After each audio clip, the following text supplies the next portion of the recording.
자, 일본 기업 지배 구조에 대해서 저희가 함께 좀 얘기를 해봤는데 아니면 좀 어떻게 들으셨는지요? 저는 이제 우리 소장님의 기업 지배 구조, 이것이 이제 순환적이기 때문에 결국엔 주인이 없다. 그래서 혁신성이 떨어진다라는 것들.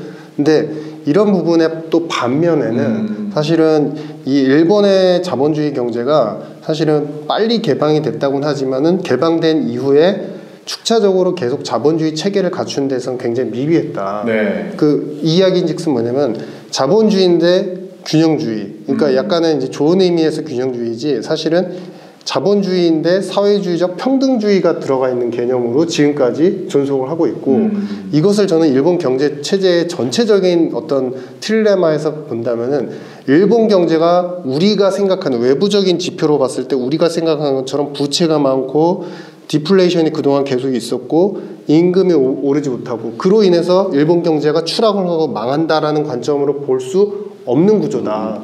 이미 그들은 진정한 자본주의 경제 체제에서 봤을 때 나쁜 프레임들을 다 덮을 수 있을 정도의 균형주의를 갖다가 굉장히 오랜 동안 되게 찐득찐득하게 만들어 왔다라는 이제 판단인 겁니다. 실제로 이런 이제 포인트를 좀 몇 가지를 말씀드리자면은 일본의 이런 순환적 이제 출자 그리고 기업의 주인이 없다는 이면에는 사실은 엘리트 관료주의가 들어가 있어요. 그러니까 항상 총리가 바뀌지만 언제든지 그것이 세습이 가능하고 세습이 가능한 구조에서 그들이 결국에는 국민뿐만 아니라 기업들에게 지배력과 영향력을 어느 정도 행사하려는 그런 패턴들이 항상 이어져 왔었고 여기에 두 번째 또 다른 특이한 포인트는 일본 같은 경우는 연금이 사실 오래전부터 연금에 대한 누적적인 적자, 연금에 대한 수익률이 없어서 한국과 마찬가지로 다음 세대 그리고 더 다음 세대들은 돈을 못 받을 수 있다라고 이야기를 하는데 일본은 2000년 초반에 총리가 이런 연금 개혁을 한다고 하면서 일본 국민들을 설득을 합니다. 어떻게 설득하느냐? 연금 보험입니다. 이것은 연금으로서 당신들이 월급처럼 나중에 가져갈 금액이 아니라 보험입니다. 근데 우리가 보험이라고 했을 때 보험금을 내고서 이 보험을 들었는데 만약에 사고가 안 나서 보험금을 못 찾아간다. 그렇다고 그게 손해입니까? 이런 식의 논리로 설파를 해서 연금에 대해서 개혁을 이상한 방향으로 개혁을 해버려요. 그러니까 쉽게 말하면은 후세대에 가서 연금을 갖다가 후손들이 못 받고 젊은 세대들이 못 받고 현재 은퇴한 세대들이 다 받아가서 고갈이 된다고 하더라도 그것은 그때 가서 또 재정으로서 보완할 문제지 못 받을 금액에 대해서 지금 논하지 말아라라는 식의 합의를 억지로 끌어내는 겁니다. 그러면은 약간은 좀 말도 안 되는 이런 연금 구조 개혁이 있은 다음에 무엇을 할 수 있느냐? 세 번째 포인트가 차례로 나오는데 이 일본에서는 모든 것들을 이제는 혁신은 필요 없고 사실 자본주의의 꽃은 제조업이고 결국 기업이라고 하지만 이쪽 부분보다 자본을 컨트롤하는 방식으로 모든 국가의 시스템을 다 갖춰 나갑니다. 근데 이 자본을 컨트롤하는 방식이 어떻게 컨트롤하느냐? 내부에서 일단은 공적연금 펀드에서 무조건 일본 채권을 무조건 삽니다. 이 일본 채권의 이자율이 굉장히 저리인 상태에서 움직이지 않고 있으면은 사실은 연금 수익률은 마이너스가 날 수밖에 없어요. 그렇죠. 근데 이러한 식으로 말도 안 되는 국민적 합의를 끌어내고 나서 계속적으로 수익률이 좀 나쁘더라도 이것은 나중에 또 개혁을 하면 되는 문제고 재정으로 보조할 수 있으니까 기다려라. 설득이 돼요? 그게 설득이 안 되는데 그걸 4년 동안 계속 설파를 해가지고 결국에는 국민적 합의가 없는 상태에서 그냥 땜빵식으로 메꾼 겁니다. 그러니까 그렇기 때문에 우리가 잘 모르는 구조가 뭐냐면 그렇기 때문에 일본은 연금 펀드나 국부 펀드 모든 연기금들이 자기네 국채를 계속 할 수 있어요. 수익률이 나쁘게 계속 할 수 있어요. 거기에서 이제 플러스 하나가 뭐가 나오냐? 가장 큰 비중으로 항상 공적연금 펀드들이 사는 채권이 일본 국채, 그 다음이 어디냐? 바로 미국채입니다. 이 미국채는 사실은 일본의 경제를 갖다가 지금까지 이렇게 혁신성이 없고 엘리트 관료주의에 의해서 균형주의, 나쁘게 말하면 평등주의적인 어떤 구조가 됐음에도 불구하고 지금까지 이끌어올 수 있는 굉장히 큰 동원이 됐다. 첫 번째 뭐가 있었냐면은 우리 2000년 중반에 일본 동해 대지진이 났었는데 그 전에 잠시 잠깐 양적 완화를 했었어요. 근데 그 잠시 잠깐 양적 완화를 할 때도 미국의 어떤 전체적인 통화 체계는 컨트롤을 받고 있었지만은 일본은 예외가 됐습니다. 왜? 일본은 디프레이션이 강하기 때문에 이것을 예외 조항으로 한다라는 미국의 선언이 있었어요. 그 다음에 두 번째, 일본 대지진이 나고 동해 대지진이 나고 나서 사실 일본은 처음부터 양적 완화라는 걸 하려고 했던 것이 아닌데 이때다 싶어서 돈을 풀기 시작했고 그것이 명분이 있었죠. 왜? 자연재해로서 일어난 경제가 망가지는 것을 복원하기 위해서는 돈을 풀어서 경제를 다시 부흥시키는 것밖에 없다. 그 당시 미국의 재무부에서도 이것을 인정한다. 특수한 케이스이기 때문에 인정한다 라는 방식으로 진행을 하게 됐어요. 그러다 보니 어느새 일본의 BOJ의 양적 완화나 번원통화 공급이라는 이런 이상한 체계가 당연히 일본은 해도 되는 구조인 것이고 이것이 2011년부터 15년 사이에 미국과 중국의 통화 환율 전쟁이 있었을 때 한번 논란이 된 적이 있었습니다. 네.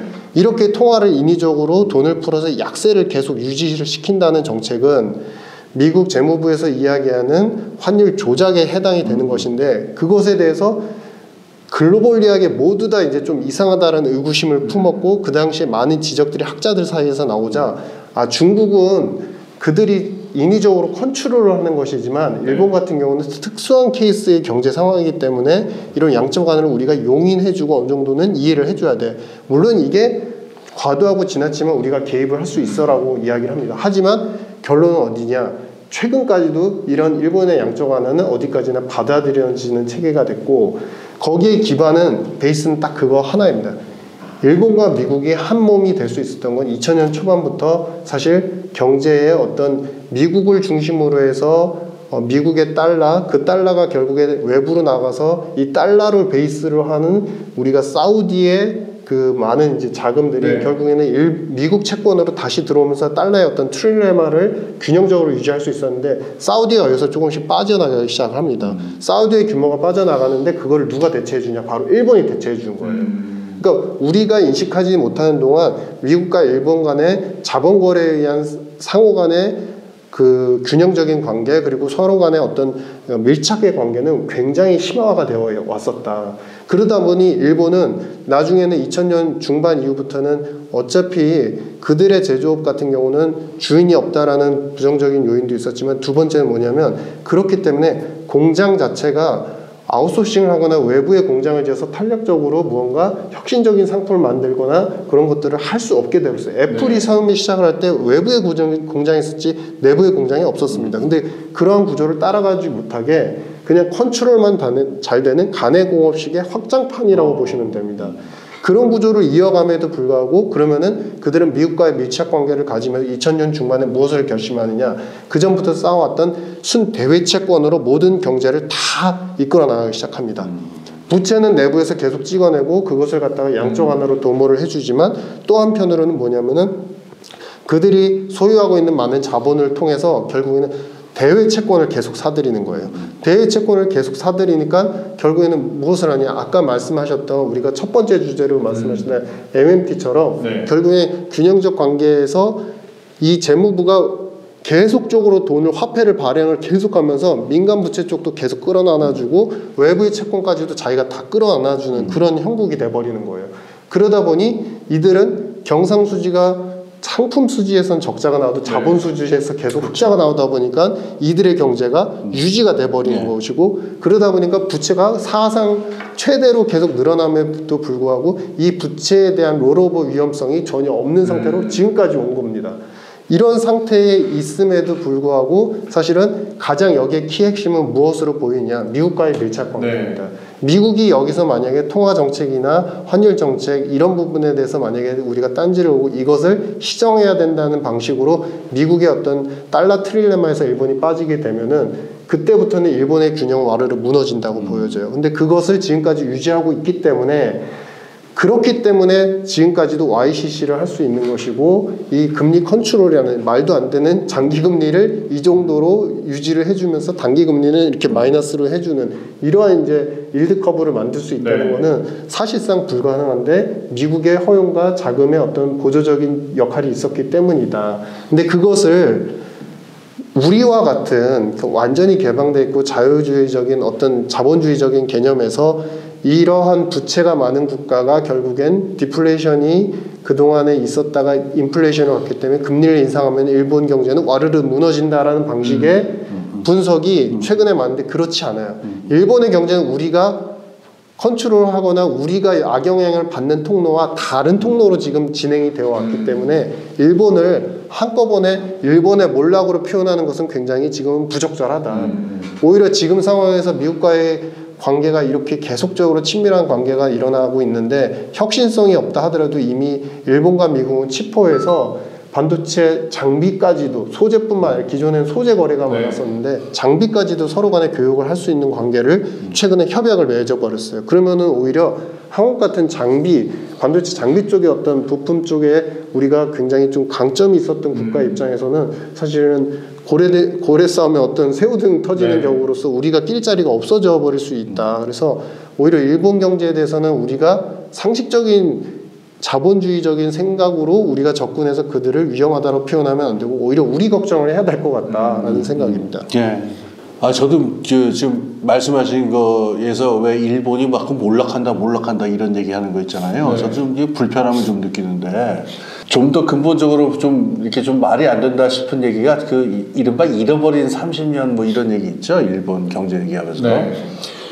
근데 이게 처음에 잃어버린 10년이었어요. 2000년대 초반에는. 그래서 그때 이제 해세라고 그러는데 이제 1989년부터 평성 그러니까 해세 그 천황 바뀐 다음에 그 처음에 2000년대 초에는 잃어버린 10년 그러다가 2010년 되니까 잃어버린 20년 그러다가 지금 잃어버린 30년이거든요. 근데 이게 100년 동안의 고독이라는 뭐 소설도 있지만은 30년의 위기라는 게 이게 위기냐? 이건 생각해 봐야 돼요, 우리가. 무슨 얘기냐면은 어떤 상황이 5년이나 10년, 뭐 10년도 잘 모르겠어요. 한 5년 동안 그러면 이건 위기고 비정상적인 상황이고 어떻게 이렇게 말할 수 있을지 모르겠는데 지금 이 상태가 30년이 지속이 됐다 그러면은 이게 하나의 노멀이에요.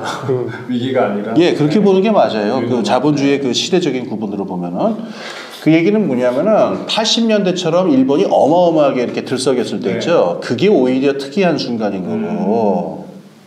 그 다음에 평성 시기에, 이렇게 해제 시기에 그 지난 뭐 30년 동안 있었던 게 이걸 갖다가 이렇게 엄벙덤벙 임기응변으로 30년을 가는 건 불가능해요.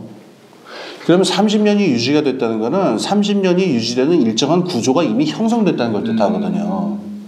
그러면은 30년 동안이 지속되는 어떤 하나의 구조를 놓고서 이게 잃어버린 30년이라고 하는 게 말이 되느냐? 그건 아니고 제가 보기에 오히려 80년대가 특이한 기간이라고 보는 게 오히려 더 맞을 거라는 생각이 들어요.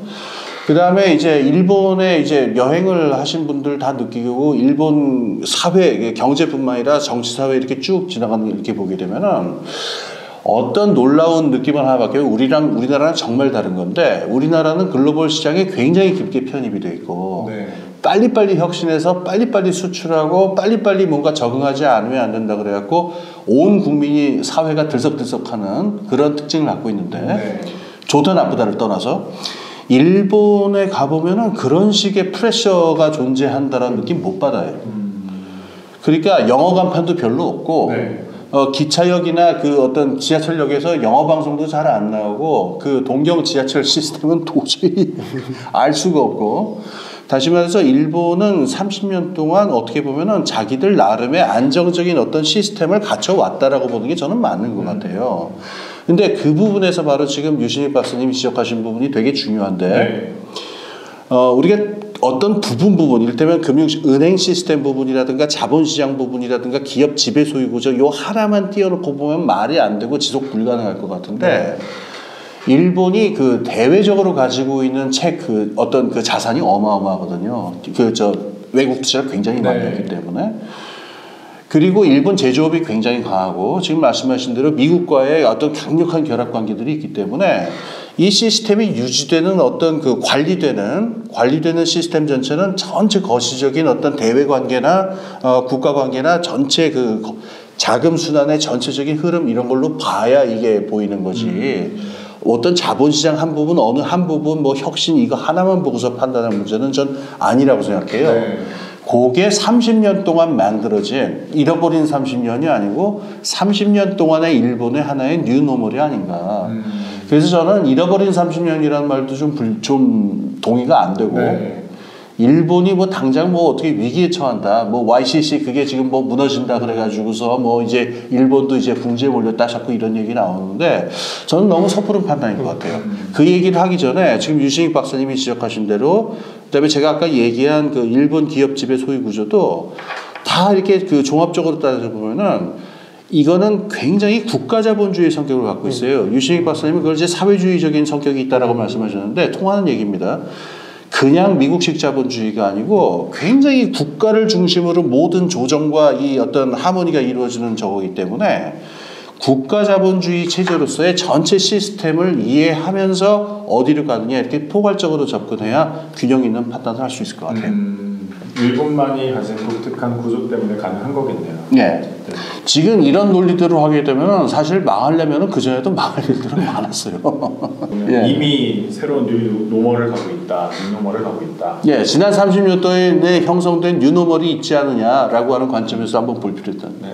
어떤 국가든지 우리가 자본주의라고 생각하는 많은 선진 경제들이 자기들만의 노멀을 가지면서 관리를 해오고 있어요. 근데 네. 최근에 많은 이제 영상이나 유튜브에서 물론 이제 위험을 우리가 스스로 대비하고 관리하자는 입장에서 위기론을 얘기하는 건 상당히 긍정적이지만 필요 이상으로 그 국가의 특성들, 그러니까 마치 이것은 그것과 같습니다.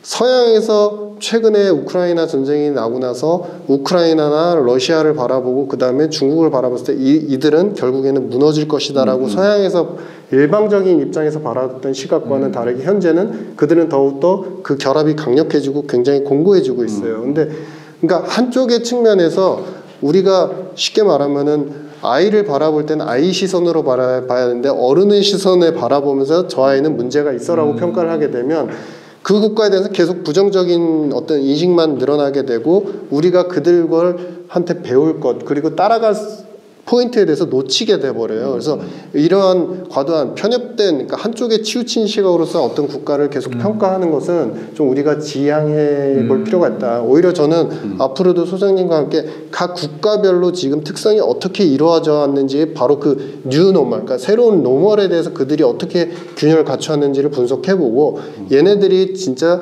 위험해지려면 무슨 포인트가 발생하는지에 대해서 좀 세부적으로 앞으로 논의해 볼 필요가 있겠다. 그것을 확장을 해보면 참 의미가 있겠다 생각합니다. 저 비슷한 예로 이제 스웨덴에 관계된 농담이 하나 있는데 범블비는 날 수 있느냐 영어로 이런 표현이 있어요. 범블비가 이제 꿀벌이죠, 꿀벌. 근데 항공공학의 상식으로는 꿀벌은 신체적으로 하늘을 날 수가 없대요. 왜냐면 몸뚱이는 굉장히 뚱뚱하고 날개는 아주 빈약하고 가늘기 때문에 이게 어떻게 날 수 있냐. 근데 날잖아요. 근데 이걸 스웨덴 경제에 대해서 이제 그런 얘기를 하는데 보통 경제학자들이 생각하는 상식으로 보면은 스웨덴이라는 나라는 망해도 진작 망했어야 되는 나라다. 왜냐면은 세금 높죠. 세금 엄청 뜯죠. 거기다 복지 엄청 하죠.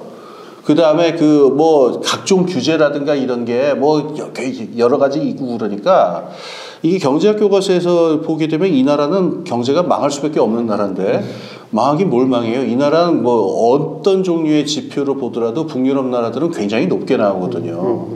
그래서 북유럽은 왜 잘 나가느냐 이거를 범블비는 꿀벌은 어떻게 하늘을 날 수 있느냐랑 똑같은 하나의 패러독스다 이런 얘기를 하는데 여기서 이렇게 봐야 되겠죠. 그 스웨덴에서 그 세금을 많이 걷고 그 다음에 복지를 보편적 복지 굉장히 두껍게 하고 등등 하는 걸 갖다가 이걸 다른 나라에 그대로 적용한다면 문제가 될 수 있는데 스웨덴에서는 노동시장이 작동하는 법, 교육체제가 작동하는 법, 정치가 작동하는 법 여러 가지가 하나의 시스템을 이루어가지고 이 나름의 하나의 노멀이 안에 존재하는 거예요.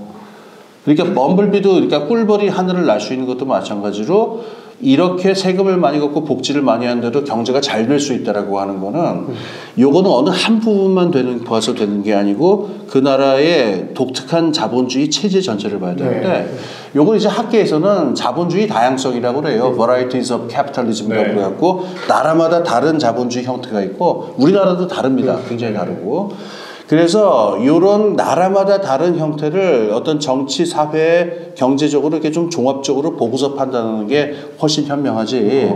우리가 뭐 월스트리트에서 통하는 그런 몇 가지의 상식을 가지고 망한다, 흥한다 이렇게 하는 거는 이게 실전에 가면은 그다지 그렇게 효율적인 판단의 기준은 안 될 것 같다는 생각이에요.